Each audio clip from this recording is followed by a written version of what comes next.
What's good, YouTube? Legends in the building, coming at you with another video. If it's your first time here, be a friend of me, not an enemy. Go ahead and hit that subscribe button, hit that bell, turn on post notifications, and hit that like button for me. And I'm not going to try to hold y'all up too long on this one. It's going to just be my 2500 round update on this firearm here. It's my Canik tp9da. And I just want to give y'all a little bit of an update on it. And I think I'm going to keep this series going with all my Caniks, or probably at least all my pistols that I get. Because, a lot of people speculate about Canik's reliability, durability, and longevity because it's so cheap. They're like, well, they give you things in a box, and they're so cheap.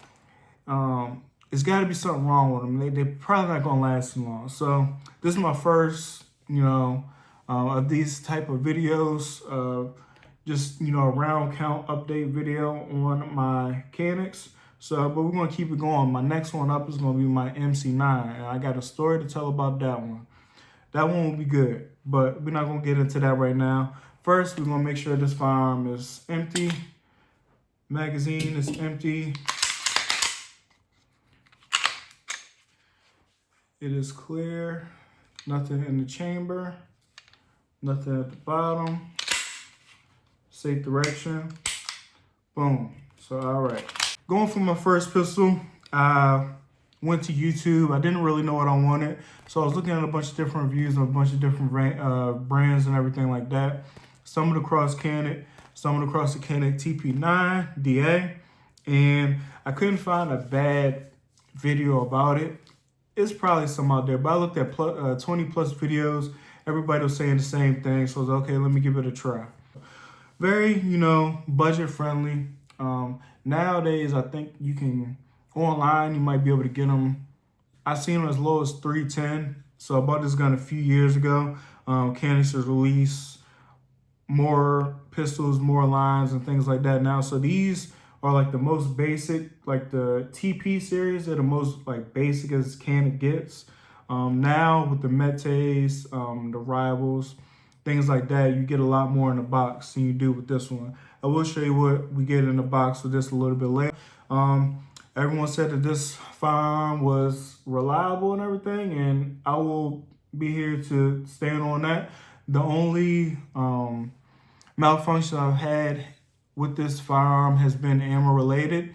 The first one was the first round I tried to put through the gun. It was just a dud.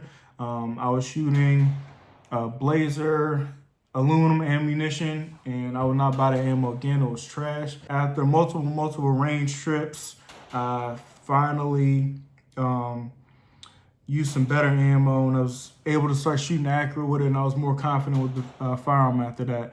The second malfunction was another ammo related issue, and the primer just pushed through the round. I might throw a clip in of that happened. So other than those two incidents, even with those two incidents, the gun has been 100% reliable. The two issues were with the ammo. I never had any stovepipes, no failure to feeds, no failure to eject, no double feeds, nothing like that. Everything's been running smooth as long as the ammo's been good and shooting hollows, round nose, all that, it's been fine, 100%. So let's run over a couple features of this firearm, just what you get. So you're gonna get a U-notch rear sight with a white front dot sight. These are metal sights, the front and the rear metal. You get a decocker right here, because it's a double action pistol, so I guess that's the reason why they give you a decocker. You can fire in double action mode, you can fire in single action mode. You get a pick rail, no front serrations, rear serrations. You get a striker indicator that's here in the back. It is not in the cocked position, and when you cock it, now you have a red indicator in the back that shows that the striker is ready.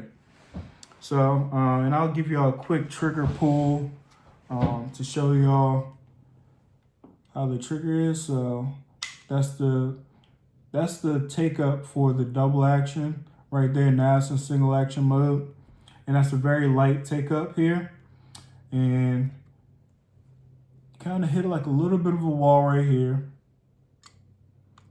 Another like little dummy wall. And then you get a break all the way at the rear. Then this is the reset. And another trigger pull.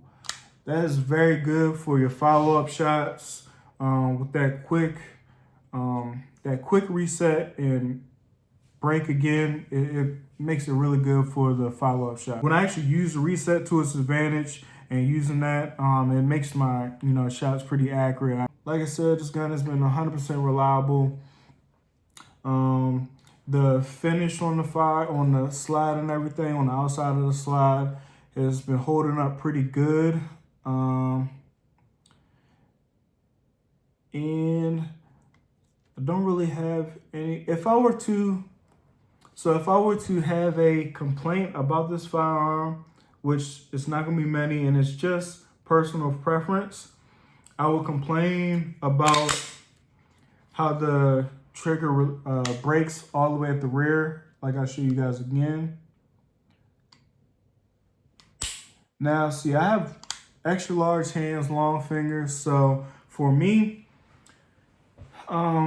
it's better, I do better with triggers that break at a 90-degree angle. Now, this is just my personal preference. It might be fine for you or anyone, you guys out there, it might be fine for y'all. I train with this firearm, I'm good with it, but if I have a preference, I want the trigger to break at a 90-degree angle, like my SFT Pro. That comes with a stock That comes with a stock flat face trigger, and it has a 90-degree break. I feel like, I said this before, Canik should just put those triggers in all their firearms going forward, because they're just great, and you don't have to do anything. Well, you don't, it's like, what more can you ask for? So I feel like they should just start putting those in all their firearms. And trigger breaks at like around 4 pounds, maybe a little bit more, sometimes a little bit less. And then in a double action mode, it breaks, it's like a 10-pound pull. And I'll demonstrate that for y'all. Yeah, I'm in double action. So you get a long, stiff pull, and boom. Like, that's a 10-pound trigger pull. You gotta put some pressure on that thing. Now, would I recommend this firearm to you guys out there? If you're on a budget and you're not worried about putting a red dot on your pistol, because since you got the decocker up here, you cannot put a red dot on this. Now, most pistols these days, they come RMR ready. But since this one has a decocker on it, you can't do that. If you're looking for a mid-sized gun and you got about $400 that you can spend max, and you want a good gun with a good trigger and all that, yes, I would recommend it to you. Would I buy it again? No, because I already have one and I don't need another one. This one's doing good, just fine for me. And yeah, let me show y'all what you get in the box real quick. This is what you got in the case here. Then you do get a owner's manual, which you probably won't read. I didn't read it. Nobody reads it. It's just, they just put it in there because they got to. You get a cleaner brush, a cleaner rod, extra back strap. You get a holster. You get 2 18-round magazines. You get a speed loader that I never use. You get a trigger lock that I never use. The holster here, you can reverse. It's outside the waistband holster, but you can reverse it. But it's kind of pointless because, when you flip this to make this an inside the waistband holster, the way it's shaped, it's just gonna push your pants out. This is just something to just get you started. I have not got an extra holster for this firearm. I'm still using this one. And this holster does have a retention screw to where you can loosen it up and tighten it up to your personal preference. This gun has been the same since I bought it. The only thing I've done when I got it, I put Talon grips on it and left it alone. That's been that. I've been running it like that. I've been happy with it. I think that's about it for this video, y'all. Like I said, I ain't gonna try to hold y'all too long. At the end of the day, I do still like the pistol. I'm gonna keep these updates going. I might do another one at 5,000. And like I said, my next one is gonna be my MC9. And after that, it's gonna be my SFT Pro. After I get a few more rounds through this MC9, I'll do one on that one, so stay tuned for that. And if you're still here, like I said, man, be a friend of me, not an enemy. Go ahead, hit that subscribe button, hit that like button, and drop a comment if you want to. Let me know what your next gun that you want on your list. Let me know what next gun you think about copping.